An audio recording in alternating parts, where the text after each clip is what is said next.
Hello everybody, this is Havoc. Welcome to another Total War Warhammer update.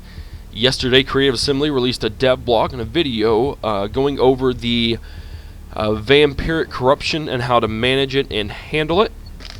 I'm very glad they finally released this information because I was kind of wondering myself what it would take and just the steps involved in the corruption, the benefits and the disadvantages.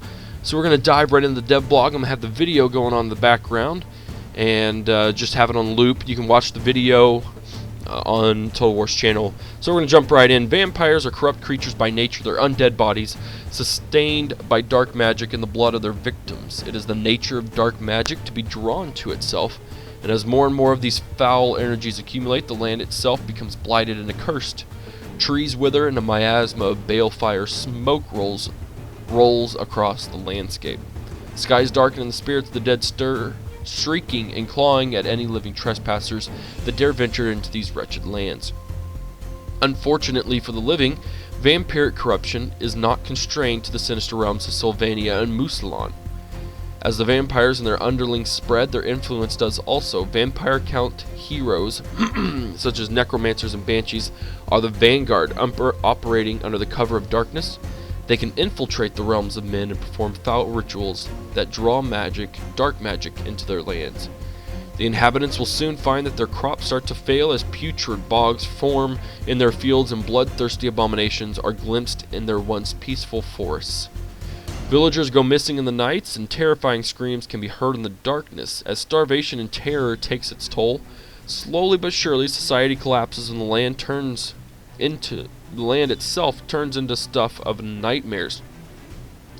In short, the presence of vampiric corruption causes problems to the public order in provinces belonging to living races, and any living army in a region under the dark influence of vampires will suffer attrition. Should an uprising occur in a region with a large amount of vampiric corruption, a necromancer may appear, unleashing the dead upon the living. To vampire counts controlled provinces, maintaining high corruption is essential, as it represents how well the vampires are controlling the remainder of the living populace.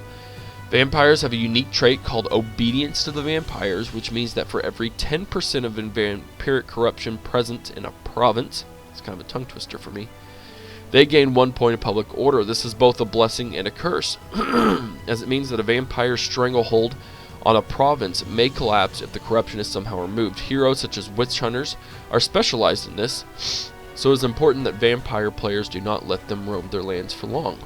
An interesting little gameplay tip there for both the vampires and the Empire. Vampires have several tools at their disposal for spreading their influence. First, they can use their armies and heroes, as many of these will passively spread corruption in their region. Some skills, traits, and items may further increase the intensity of the corruption that is spread by the character possessing them. In addition, the vampire counts may order the construction of balefires, their unholy flames spreading withering smoke that blights the lands. Larger balefire buildings can even spread this taint to adjacent provinces and to foreign lands. Last but not least, through studying necromantic tomes, the vampire counts may learn incantations allowing them to spread their influence. Living races have some tools as well to combat the fell influence, as they can construct shrines, shaman hovels, and temples to keep the darkness at bay. Here they may recruit their own heroes that automatically counter corruption where they detect it. Total War Warhammer also features some dynamic events, the outcome of which may cause or remove corruption. Since spreading corruption is slower than sending an army over to conquer an enemy city, it should be used intelligently. The major advantage of corruption is that it does not cause any diplomatic penalty. Another intense gameplay tip.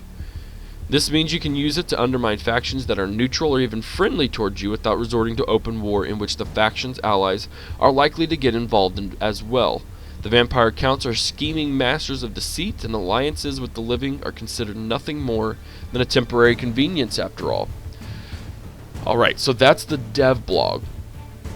And there's just, as I watched the video, I took a lot of screenshots of just various points that she made throughout, that Eva made throughout the video. So those are the things I'm going to run over with real quick and give what I feel may be important gameplay tips. First of all, I just want to show off the corruption. They went through all the way up to almost 100% corruption within a land, obviously within the empire, or somewhere relative to that.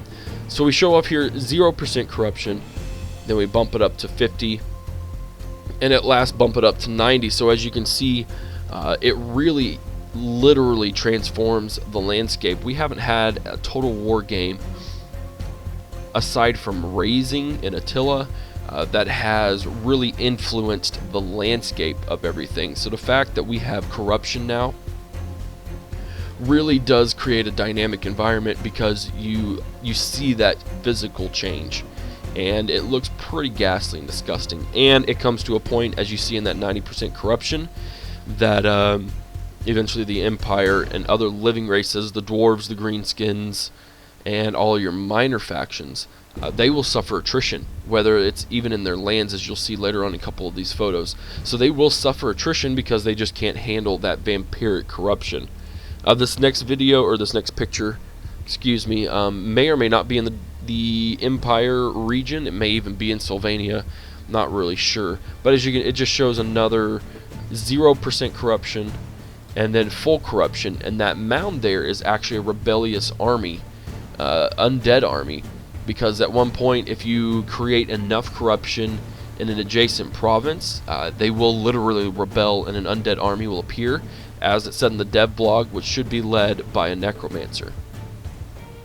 And then within your own territories, obviously, it's advantageous to keep corruption up high, because you get a lot of political bonuses, as well as you don't suffer attrition for your own troops, because it goes the exact opposite. For the Empire, or for living factions, corruption causes attrition. The vampires have to have corruption, or they suffer attrition. So that's a very important gameplay tip. So here is settlement details going over Castle Drakenhof, in which it shows corruption details. It gives you that +8. Obviously, like I said, for every 10% you get +1 public order.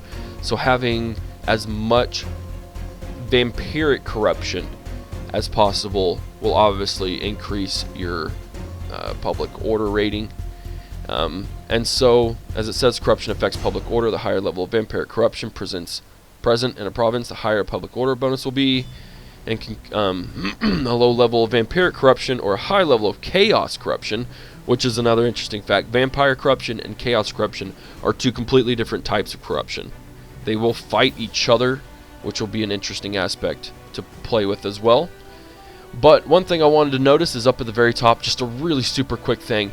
You don't have your standard money. From the looks of it, it looks like you have almost like a dark magic system, economic system. I don't know how that will work. I hope they go into that. Sorry, I just saw that and I had to point it out. So this next picture is within that same settlement. You have your building browser, and you obviously start with your balefire.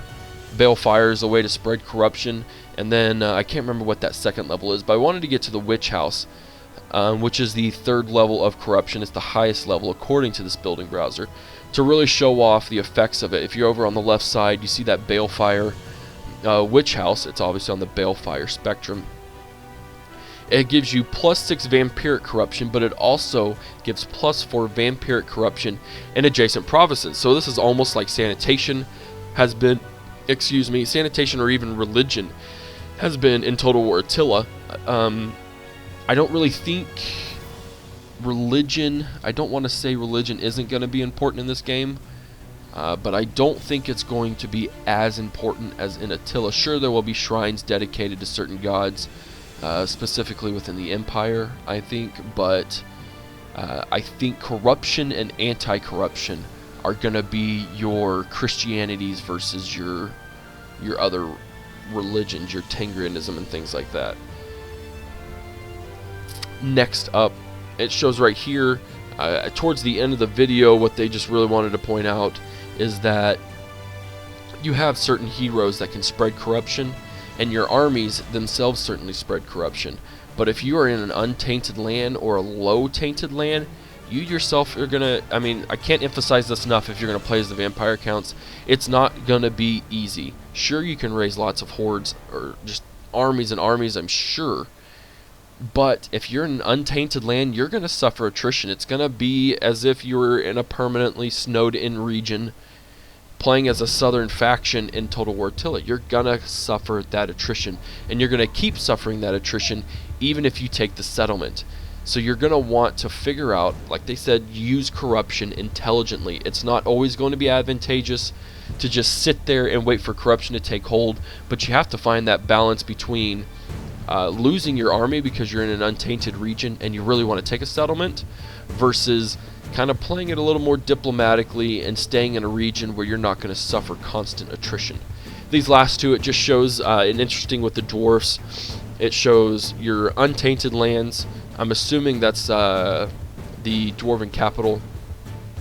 And then the next picture just shows an extreme amount of corruption. And again, you see that necromancer there. He's got his corrupt army, his vampiric army, and then you also see that influence around that dwarven army in which he is suffering attrition within his own settlement because of vampiric corruption. So again, they gave you some tips on how to fight corruption and how to really combat it, which is through witch hunters, which is through building shrines and having priests, and then also it gives you tips on how to get corruption within lands. So you could, as they said in the video, you could be allied with some human factions, and because some of the minor factions, and you can use that peace and that borderline to go up against and spread corruption into your allies, quote unquote, into your allies' territory, and that'll eventually cause rebellion, and then eventually that province will be yours, and you didn't do a daggum thing to, I guess, military-wise. And that's another thing. Spreading corruption does not have a diplomatic penalty. So there's nothing to say that you can't have some allies that protect you from the Empire. You have that nice border there against the Empire, but in the background you are scheming and spreading the corruption so you can get those provinces of your allies. And there's nothing that can be done in terms of penalty-wise. There's no penalty. You're not going to be untrustworthy. You're not going to suffer the damages from diplomacy. So that will kind of wrap up the overview of vampiric corruption. I'm very excited to play, to fight it as well as to spread it. It'll be interesting to play as the vampires. I really just, the different races get me very excited because there's just so much variation between all of the races, it seems like. They each have their own, like, whereas in Attila, again, they're all human factions, and sure, they have their own bonuses and their own disadvantages, but these guys, with Warhammer, it's just a completely different ball game. In good ways and bad ways. Good ways because it creates a completely new environment. Bad ways because I've never played such a dynamic game within Total War because there's never been one. I guess you could say Medieval 2 is probably the Third Age mod is probably the closest, and maybe the Warhammer, but I've never played that mod. So it'll just be really interesting because the play styles will just be so completely different, and it'll be a change for me, but I'm very excited for it. So if you like this video, give it a thumbs up. If you haven't already, hit that subscribe button. I'm doing my best to stay on top of the Warhammer stuff. They're coming out with a lot of it, and I'm loving every single bit. So follow me on Twitch, Twitter, Facebook. Again, thank you for watching. This is Havoc, and I am out of here. Peace!